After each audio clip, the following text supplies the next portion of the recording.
Subscribe to Gizmo Times and get notified about our latest videos by hitting the bell icon. Hey guys, this is Chetan for Gizmo Times and you're watching the quick FAQ with the Realme 3 smartphone. There have been quite a few questions that you have been asking in our videos, and we thought of clearing all of that out in the single video. That's the frequently asked questions of this Realme 3. And this phone comes with the notch display on the front, the Helio P70 chipset, 4230 mAh battery to round up the specs, and it has a 13 megapixel plus 2 megapixel combination of cameras on the back and a 13 megapixel camera on the front in that notch area.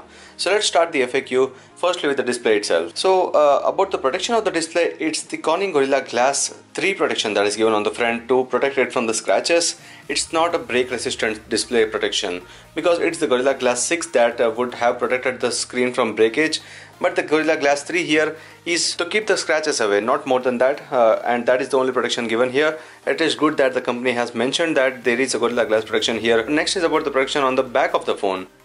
Is this a glass or plastic? First of all, it's not glass, it's a plastic back. It's a polycarbonate one, and it comes with that gradient design. You can see the gradient from the bottom towards the top, but at the same time you can notice these smudges and fingerprints that are present towards the back of the phone, and these can be easily formed, and that's the issue with the back of the phone. Unless you are using the case, that's when you might not notice those smudges. And is the back scratch resistant? That is also not scratch resistant. So both the ways it's a disadvantage that it's not smudge proof, it's not scratch resistant. You can easily see scratches on the back of the phone with the usage that we did for a few days already. There are scratches towards the corner here as well. So scratching is easy on this since it's the basic polycarbonate on the back of the device, so that cannot be taken off. And next, again going back towards the display, there are a few people that who have complained about the display quality, since in this price range you see most of the mid-range smartphones offering you the full HD resolution displays, but that's not the case here.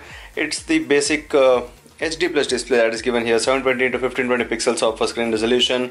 So most of you have asked whether it actually matters whether the display is going to be of that low quality. I would say that it didn't really matter when we were playing games. It did quite well. The HD plus isn't bad either, but yeah, there's always that thing in the mind that it is a compromise that you have seen here. It should have been full HD plus, but since company might have gone with a compromise to reduce the pricing of the phone, you can't really complain. It isn't bad after all, but still it's quite easily noticeable when you're trying to take pictures, when you're trying to watch some HD videos. You'll then notice that this is not the full HD plus resolution that you should have expected on this phone. Next is with the OTG support. The phone comes with the micro USB port towards the bottom, that's towards the bottom here, and this does have the OTG support, so it will support the OTG drives for you to transfer the files to pen drives that have the OTG connectivity. So that proper support is there, and we have already tried it.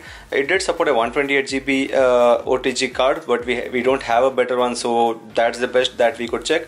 And the 128 GB OTG card was well supported on this. Next is about the ColorOS, the Android version. In the recent comparison with the Galaxy M30 as well as the Asus Zenfone Max Pro M3, one of the reasons why we liked the Realme 3 was that it came with the latest OS version. Both the other phones did not have the latest OS. It was Android 8 Oreo on that. Here it's Android 9, and that's the Android 9 Pie, and it's the newer ColorOS version. So it's ColorOS 6.0, which is the new one, and ColorOS 6 brings in quite a few changes. So what are those changes? There are a few under the settings. The way the settings look is the same, but there are a few added settings here. There is convenience aid, and you have the gesture and motions. There is some addition here, but one major addition is this. You have the app drawer, which was not present earlier. Yeah, you can always use a launcher and bring the app drawer into the home screen, but that's not the case here. ColorOS directly brings you the app drawer, which is a good thing now. So you have this app drawer which helps you easily manage the applications, unlike how it was earlier on the home screens. And the second thing is on how you can switch between the apps. Firstly, you see only two buttons towards the bottom here. One is the back and other is the home button. So if you press this, it goes to home. Now you need to pull up from the center, and that will bring you the multitasking menu. So that is one way, but the other one is the cooler one, where you have to just swipe from the home screen left and right, and that is where you can switch between the different applications that are already open. So that is one thing about the ColorOS 6.0 that brings in the changes with the home screen and how you can switch between the applications. Now next one is about the Camera2API. One major announcement with the smartphone launch was that this will support the Camera2 API. Most of you were actually happy with that, and you should be, because you see there are two camera icons here. This is the regular camera app and this is the Google camera.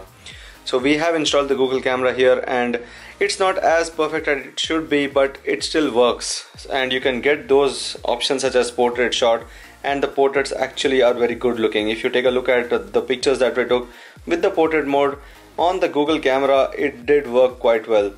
So this is the portrait shot that we took with the Google camera. You can see the blur towards the background. It did quite well, and compared to that, this is the Realme camera's portrait shot. This is softer, and this gives you the natural colors and look. So you have the support for Camera2 API, and you have the support for the Google camera, which is a very good advantage of the phone this time. Next is with the connectivity. Does this have the VOLTE support? Yes, it has the dual VOLTE actually, and since it has the two SIM cards along with the dedicated microSD card slot, you can have two Jio SIMs or two Airtel SIMs that have the VoLTE functionality, so you don't have to worry about that. It has a proper support for that. But with the Wi-Fi, we did not see the dual band support here. It's just a single band Wi-Fi, and that should be still okay, but that's worth a mention here. And next is about the security here. There are two options of the security. You did ask about the quality of the fingerprint and the face unlock, so let's quickly set that up for you and show you whether they work well or not. So let's do that as well. Now fingerprint, this is the first option of fingerprint, and we'll quickly add a fingerprint for you. So this is the registration of the fingerprint on the back of the Realme 3. You can see how fast it is in registering the fingerprint. Now use the fingerprint for unlock and app safe. Now let me do that fingerprint for you. So this is how it works. It's quite fast in recognizing and as well as unlocking the phone for you. You can see the finger placement and lifting of the finger, and that is how quick it is. Now moving to the second one, that is the face unlock. We'll do that as well here for you to show the quality of that, how fast that is. So enroll facial info, and you'll see how fast it is in registering the face. So just a couple of seconds, not even that, and it's done. So directly with your face you can unlock the phone, and let me do that as well. So this is the speed of face unlock here. You can see that it's quite fast. You just press on the power button and it works. So this is when the light conditions are good. Even when there is low light, there is an option for the screen brightness compensation, where the screen would brighten up for your face to be properly recognized and unlock the phone. So that is the thing about the fingerprint and face unlock. They both work quite well and in almost every condition. Next is about the gaming on the Helio P70. Helio P70 is known to be doing quite well in the mid-range category, and we did the PUBG gaming review for you, and you can check that out in case you are doubtful about the performance of that. But unlike that, people also asked about the Fortnite support, so we tried to do that. This is the Fortnite's app, or the Fortnite installer, to check the compatibility of the phone. So it clearly says that the device is not supported, so you cannot play Fortnite on this, in case you were wondering whether there is support for that. You cannot play that. There's another game that you guys requested for. It was Free Fire.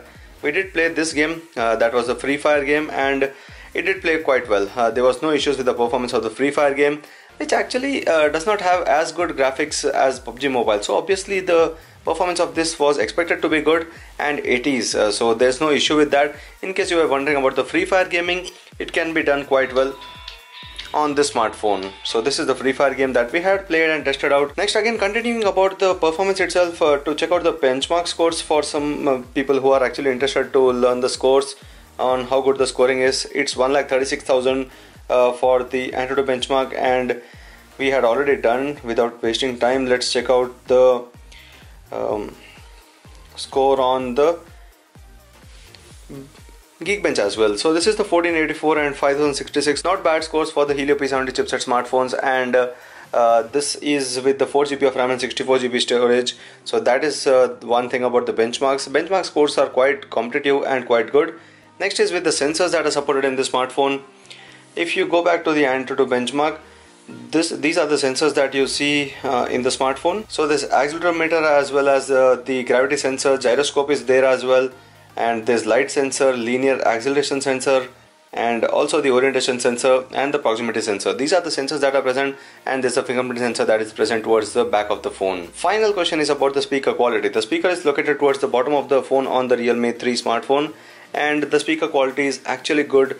And comparing this to the Samsung Galaxy A30 that we had reviewed with the gaming review, you could clearly see that this is much better with the output, and not just the output levels. The sound level is quite good anyway, but the actual output quality as well is good. The Realme 3 did perform well with the audio output on the speakers, but we did test them out with the earphones as well, and the quality was good there as well. So before we end this video, it's the pros and cons time.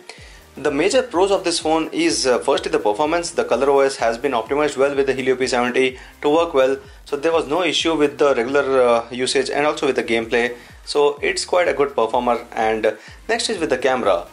Since we aren't talking only about the Realme's camera application, it has the Camera2API, which is a major advantage, and you can take advantage of the Google camera here. Next pro is with that audio quality which we liked. The audio is quite good on the smartphone. The first con here is about the display. It's a 720p HD plus display, so although some might not really mind it, it's still the HD plus and not full HD plus which most of the competition offers. So that's one of the major cons for this phone. The next con is with the back of the phone. It's easily scratchable, and it has smudges, fingerprints always, unless you use a protection with a case that the company offers or you buy separately.